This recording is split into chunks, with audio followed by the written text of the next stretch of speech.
Bonjour, bienvenue à bord de ce Morning Echo et c'est le cas de le dire puisqu'aujourd'hui on aborde Zodiac Aerospace.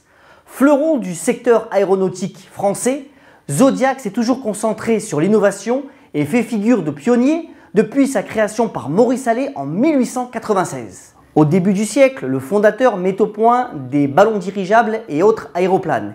Et au milieu des années 30, c'est la fameuse commercialisation des bateaux pneumatiques Zodiac.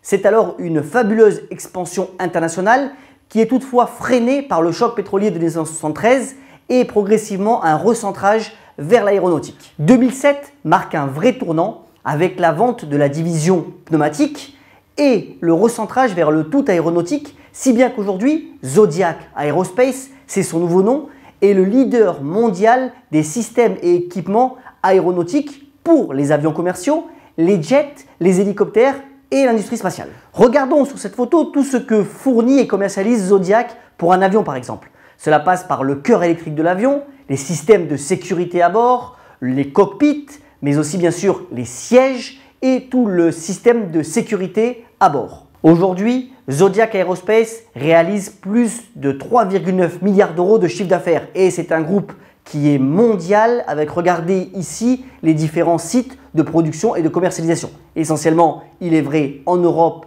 et en Amérique du Nord, car proche des compagnies aériennes et autres industries spatiales. Avec 30 000 collaborateurs à son actif, pourquoi Zodiac Aerospace fonctionne aussi bien? D'abord, le secteur aéronautique est en plein boom et il y a énormément de commandes de compagnies aériennes pour de nouveaux avions, on le sait avec Airbus et Boeing.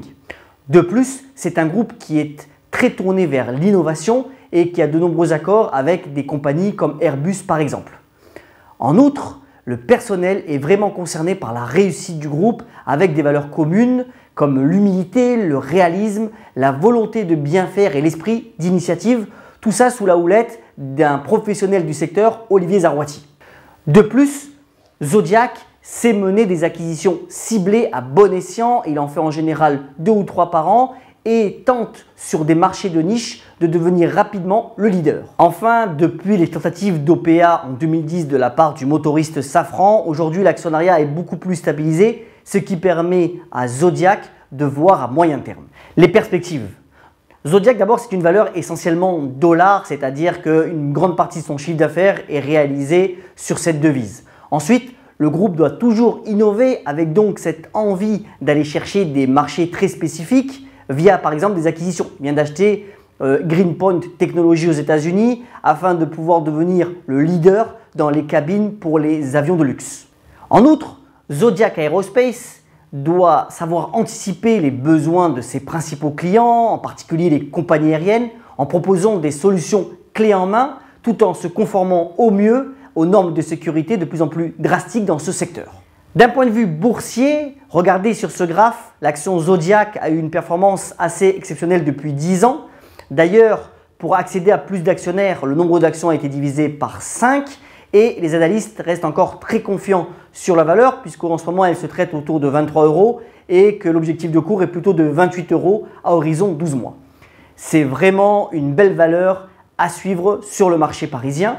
Et pour finir ce Morning Echo en vous souhaitant une excellente semaine, je voudrais reprendre ce propos d'Antoine de Saint-Exupéry, c'est fait exprès, qui disait « Faites que le rêve dévore votre vie afin que la vie ne dévore pas votre rêve ». A bientôt sur Morning Echo.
De plus, Zodiac sait mener des acquisitions ciblées à bon escient, il en fait en général 2 ou 3 par an et tente sur des marchés de niche de devenir rapidement le leader.